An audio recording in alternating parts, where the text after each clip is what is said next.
另外来看高雄有一台拖帮车从雄雄西正向去弄到一台奥多麦，这代志发生了后，佮浪港随走。加在呢，这个骑车的人是敢若小看侧伤尔尔，原来这个驾驶伊伫个浪港了后，佮甲车驶去到兴达港的观光渔市，落尾是互警方甲抓落来移送法办。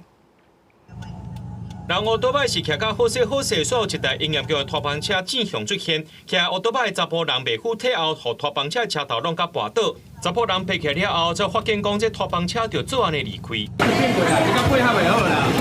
拖帮车肇事的地点是伫咧嘉庭滨海路1段2段的交界，代志发生了后，肇事的驾驶继续驶正向向头前，伫兴达港观光渔市门口，互警方抓落来。本分局员警于兴达观光渔市查获并逮捕该驾驶。 当下对涉嫌实施酒测，酒测值为0。警方表示，拖帮车的驾驶酒测单是0，送回到台南将军了后，本地是应该登到台南市安定区的公司，唔知为怎样来到高雄嘉庭，佮弄到奥多麦，加在这边上只有轻伤尔。沿台17线南下进入本辖茄定区，并于滨海路1、2段交界逆向行驶，因而发生交通事故。 拖帮车弄到人做移走，佮驶正向伫人 A 定定的观光渔市边啊，加在警方有随甲抓落来，无造成佮较侪伤亡。不过这弄到人的驾驶也因为涉嫌犯着公共危险罪，防移送法办。记者综合报道。